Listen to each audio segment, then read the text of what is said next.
Olá pessoal, tudo bem com vocês? Bom, o que eu vou trazer pra vocês no vídeo de hoje são assim, informações que vocês têm me perguntado muito mesmo, então nada melhor do que trazer em forma de vídeo. Como que foi a minha chegada, como foi a minha experiência. Eu sei que não tá tendo contratação no momento, só realmente pra você ter um norte, ter uma direção, mostrar esse vídeo pros seus pais, pra tua mãe, tio, enfim, pra mostrar, tá vendo? Nada de ruim vai acontecer, ela saiu daqui, ela foi, ela tá bem, tá viva, porque eu acredito que muito assim, a princípio a preocupação da família é isso, sabe? Bom, enfim, literalmente te direcionar e te dizer que se você quer saber como funciona e acalmar a sua família e saber o passo a passo, continua assistindo esse vídeo, que esse vídeo é pra você.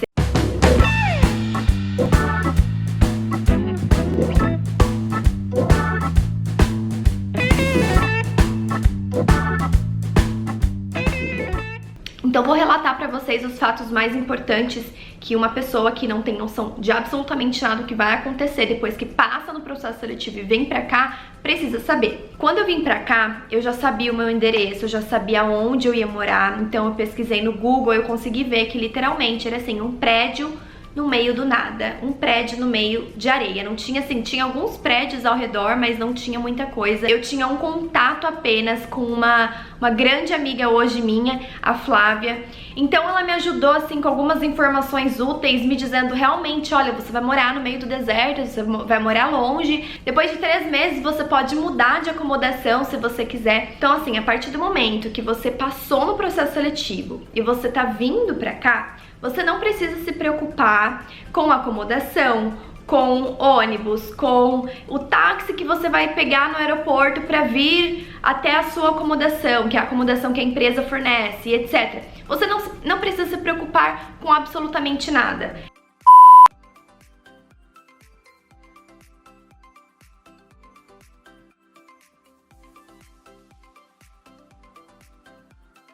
E a gente recebe também um e-mail dizendo tudo que vai acontecer, que vai ter uma pessoa me esperando no aeroporto, que vão me trazer pra minha acomodação, um resumo do que vai acontecer na primeira semana. Então assim, tem um roteiro ali pra eu estar seguindo, pra me informar, pra eu ficar ciente do que vai acontecer, do que eu vou fazer. Era muita informação e eu me sentindo super perdida.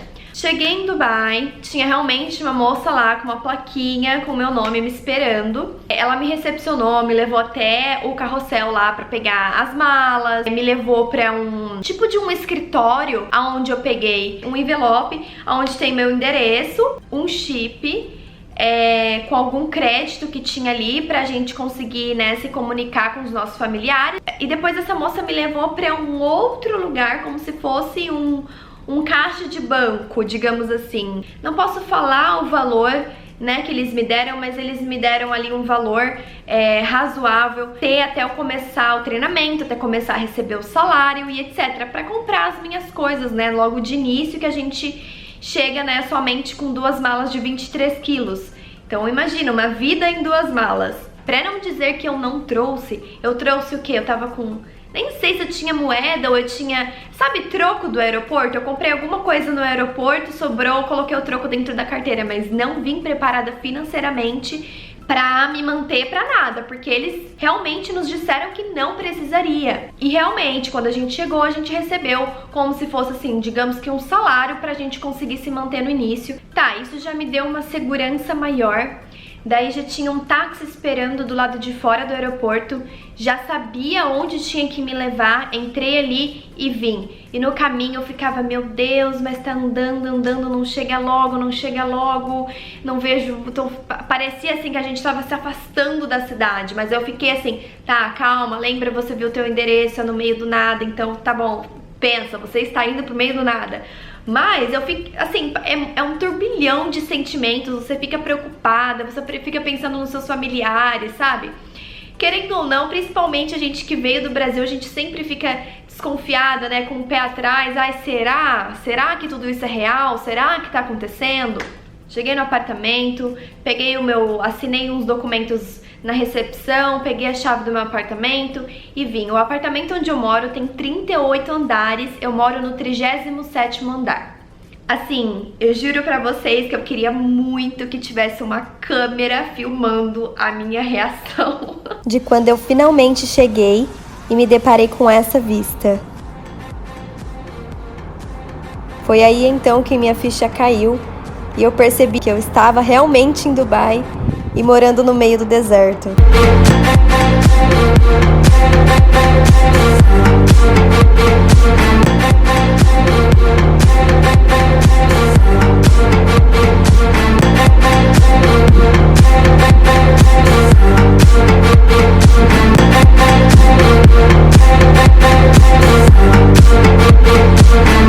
Eu cheguei e o apartamento onde eu moro, é bem grande, é bem espaçoso, os quartos são bem espaçosos, acho que dá pra ver um pouco assim. Eu vou fazer um outro vídeo mostrando como é a acomodação, então não vou focar nisso agora, mas assim, na minha cabeça, aquelas, não tava esperando um albergue, claro, mas... Sabe, uma kitnet, algo assim, eu tava assim, viajando, porque a gente não vê foto antes de chegar aqui, a gente não sabe como que é literalmente, então eu vim sem saber mesmo como seria o meu quarto, mas aí cheguei, quando eu abri eu fiquei, meu Deus, é o dobro do tamanho do meu quarto onde eu morava. Aí deixam uma cesta pra gente com alguns snacks, tipo bolacha, sopa, tinha fruta?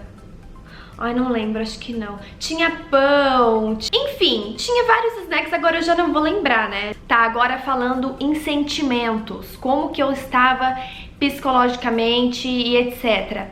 Eu estava assim, chocada, anestesiada, por tanta coisa tá acontecendo ao mesmo tempo. Quando eu cheguei no aeroporto, que eu olhei todas aquelas pessoas vestidas, cobertas do pé à cabeça e não podia tirar foto, não podia isso, não podia aquilo, eu fiquei... Sabe? Eu fiquei assim, tá, eu sei que aqui tem regras que são diferentes do Brasil e etc e tal, mas é chocante pra mim, que nunca pisei meu pezinho fora do Brasil, foi um choque cultural. Por ver pessoas vestidas com roupas diferentes. Hoje isso pra mim, gente, sério, eu tô falando da Patrícia que chegou aqui, porque a Patrícia que tá aqui hoje, então hoje já é natural pra mim, mas foi assim, um choque realmente cultural por ver as pessoas todas cobertas, mostrando literalmente só o olho e tal, as mulheres. Então, isso foi bem diferente pra mim.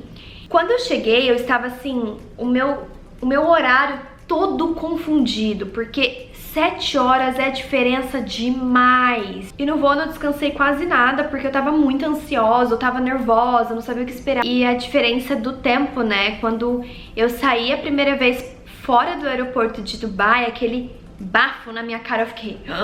Que isso? E eu cheguei aqui no inverno, tá? No inverno.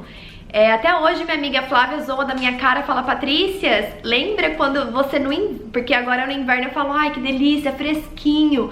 Ela fala, Patrícia, você lembra que você chegou aqui nessa mesma época e tava reclamando do bafo, do calor? Fiquei, pois é, né, não sabia do que eu tava reclamando.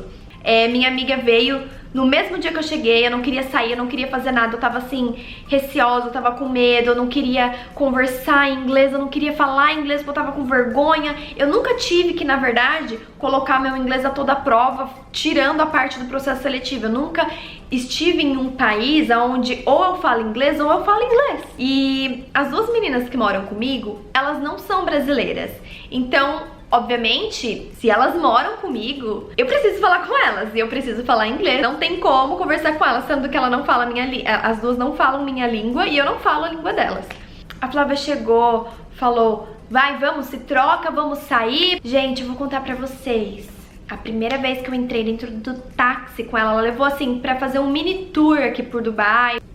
Assim que a gente entrou dentro do táxi, ela olhou pro taxista e falou, ai, olá, senhor, tudo bem, não sei lá o que tem. A gente tá indo pra tal lugar. Aí ele virou pra ela e falou, é esse lugar ou é esse? Começou a conversar com ela. E eu assim, só olhando, os dois conversarem ali em inglês, né? Aí ela virou pra mim e começou a conversar de outro assunto. Eu só olhei pra cara dela e falei assim, tá, de 10 palavras que esse cara falou, eu entendi uma. E se eu entendi certo? Ela dava gargalhada, ela dava tanta risada, mas ela dava tanta risada. E ela explicou pra mim, Patrícia, aqui a gente tem o inglês, assim, de vários sotaques, de pessoas que veio de vários países. O inglês de quem veio da Índia é muito difícil de entender, é muito difícil. Hoje eu entendo melhor, mas até hoje eu tenho que falar, olha, repete de novo, porque não dá pra entender. Mas tem pessoas que falam perfeitamente bem e também é da Índia. Então assim, não é um preconceito, não é porque eles são de lá, é que o sotaque deles são muito forte. Mas enfim, ela olhou pra mim e falou assim, se acostuma. Isso aí com o tempo você pega, você se acostuma, que você não tá acostumada a conversar todo dia e etc. Tá, fomos passear, a gente passeou, tiramos fotos. Eu vi assim uma diversidade cultural muito grande. Eu fiquei assim, nossa, tem pessoas do mundo inteiro aqui. E daí no final do dia eu olhei pra ela e falei assim, eu tô preocupada com o meu inglês, porque eu não consigo pegar tão rápido igual você tá pegando, eu não consigo ter essa pegada, essa agilidade em ouvir, já responder, isso e aquilo. Aí eu perguntei, mas eu acredito que com o tempo, né, o inglês vai melhorar, consequentemente, né, por estar tendo contato e tal. É bem típico, quem conhece a Flávia já sabe, é bem típico dela. Ela só olhou pra mim e falou assim, querida, não, o inglês não melhora, ele só piora. Não, sério. Eu fiquei como assim? Mas ela quis assim dizer em relação ao seu sotaque, manias, que você acaba pegando um pouquinho de um pouquinho de outro, por ter tanto contato com pessoas que falam inglês, porém cada um veio de um país, então cada um tem o seu sotaque diferente. Assim como muitas das vezes eu consigo, no voo, reconhecer quando é um brasileiro conversando comigo em inglês. Eu falo, você é brasileiro, né? É a mesma coisa, quando eu tô conversando com outra pessoa, eu não sei de onde ela veio, mas pelo sotaque eu falo, tá, você é de tal país. Mas pra mim, até mesmo hoje, quando eu me encontro com ela, ela olha pra mim e ela fala, uau, seu inglês melhorou assim muito. Eu sei, literalmente, a Flávia sabe, literalmente 100% que eu tô falando, como foi pra mim. Esse terror de me colocar, sabe, assim, a toda prova, de colocar pra fora todo aquele conhecimento. E eu tinha medo de errar, eu ficava quieta, eu pedia pra ela pedir as coisas pra mim, e hoje é muito diferente. Então é nítida essa mudança, sabe? Então assim, eu tive 1 dia e meio de folga, digamos assim, antes de começar o treinamento, né? Então são 2 meses de treinamento, a gente precisa passar no treinamento. Quem fez curso de comissária no Brasil, é como se fosse a mesma coisa, você precisa ter passado no curso, você precisa fazer a prova NAC. Então é a mesma coisa, a gente tem que tirar nossa licença pra voar, e pra isso a gente tem que passar em todas as provas práticas, teóricas. Eu não posso dar detalhes assim, contar pra vocês sobre o que a gente aprende, como funciona, mas o que eu posso dizer é que realmente assim são 2 meses muito intensos.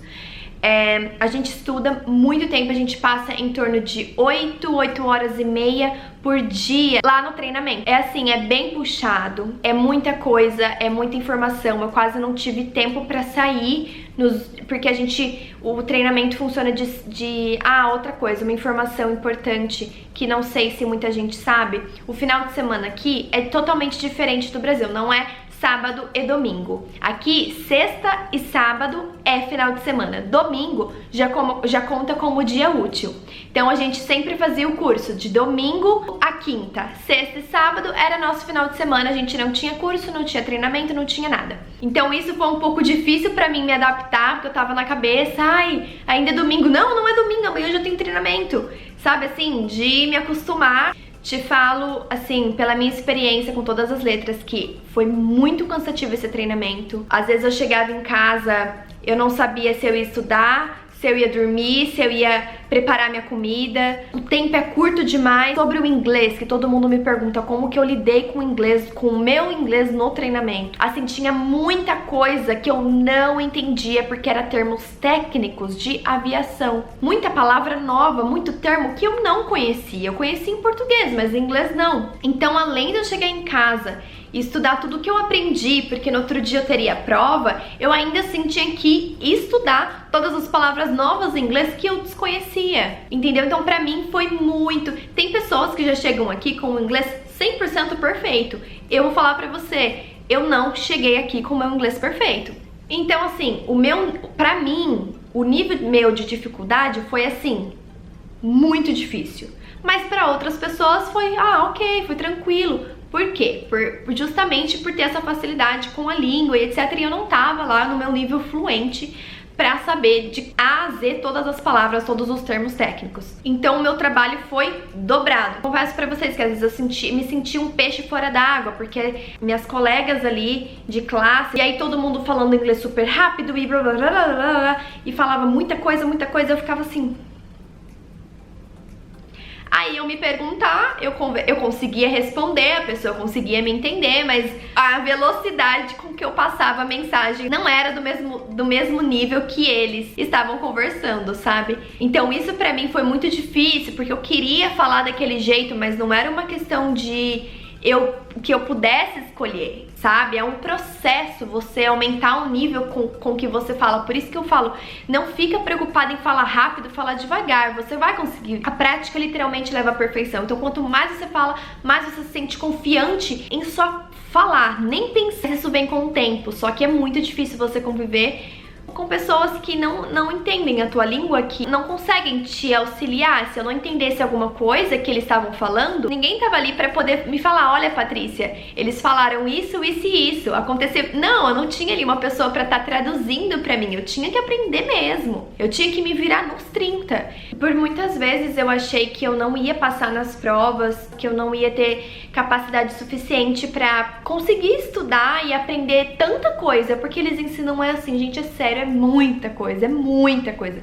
Eu acho que eu já falei pra vocês, é maior que uma bíblia o livro que a gente estuda pra fazer as provas. Então assim, eu jurava que eu não ia conseguir, mas eu sempre confiei muito em Deus, eu sempre pedia muito pra Deus, Senhor, se o Senhor me trouxe até aqui é porque o Senhor vai me capacitar, porque eu vou conseguir enfrentar tudo isso, eu não teria chego até aqui pra voltar pra casa, então eu vou conseguir, mas eu preciso da tua ajuda novamente. Sempre foi Deus assim me guiando, me ajudando, porque, claro, eu estudei, eu fiz a minha parte, mas sem Deus pra me dar direção, pra me dar discernimento, pra me dar calma e coragem pra enfrentar tudo que eu tava enfrentando, eu não teria também conseguido. Mas graças a Deus deu tudo certo, eu consegui concluir o treinamento com sucesso, eu não reprovei em nenhuma prova, porque mesmo se a gente reprova em alguma das provas, a gente tem mais 2 chances pra refazer a prova. E aí logo acabou o treinamento e aí eu comecei a voar. Eu comecei a voar em dezembro de 2018 e aí eu comecei a ver realmente como seria uma vida sendo comissária, como seria realmente morar em Dubai.